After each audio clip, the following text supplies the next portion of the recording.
Nice. Vodka sunrise. Ooh, it's nice. So mga kabuso, thank you very much for watching.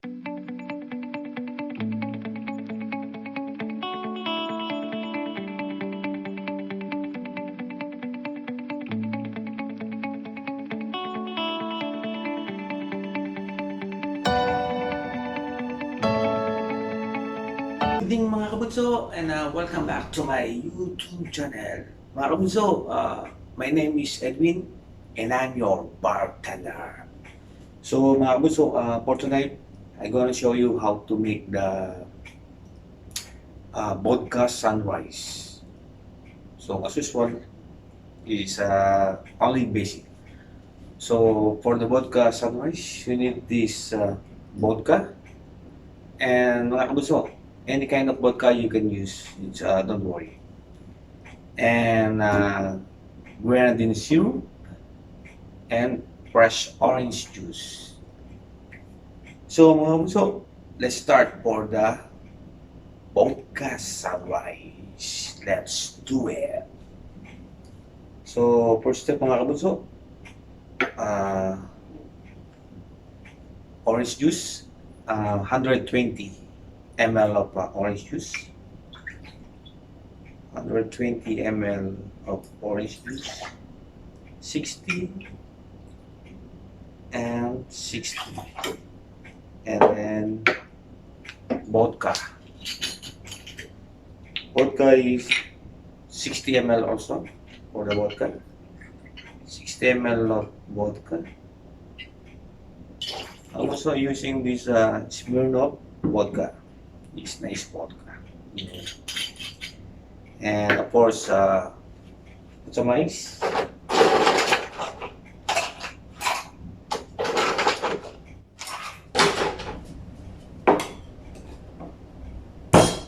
And shake it.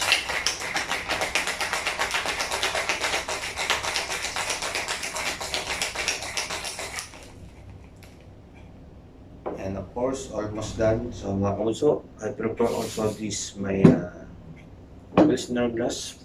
So also for the grenadine is 15 ml of grenadine only, because this grenadine syrup is sweet. So make 15 ml only for the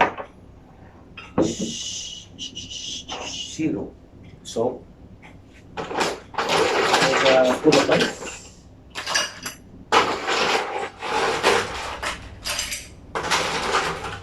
Full of ice.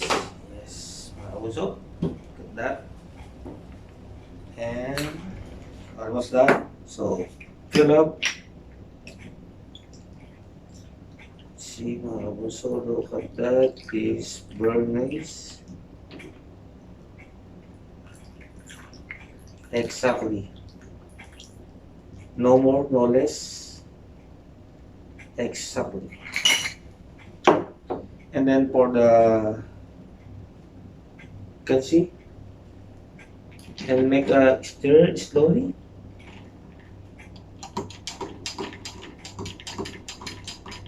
Wow.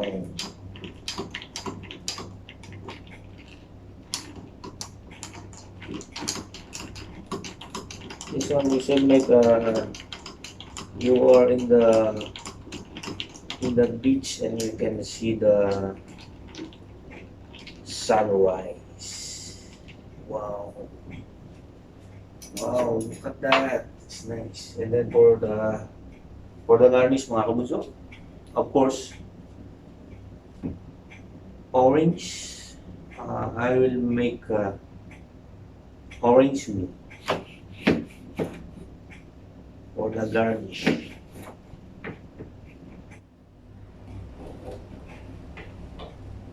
Yeah, almost done mga kabuso. Wow, look at that. Then put some straw. Wow. So mga kabuso, your vodka sunrise is ready.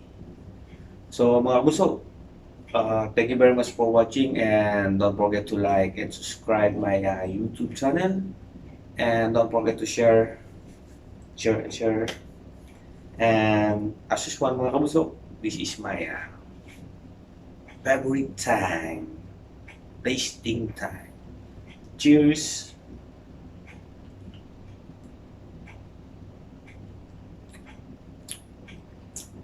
Nice. Vodka sunrise. Ooh. It's nice. So mga kabuso, thank you very much for watching your vodka sunrise. Cheers!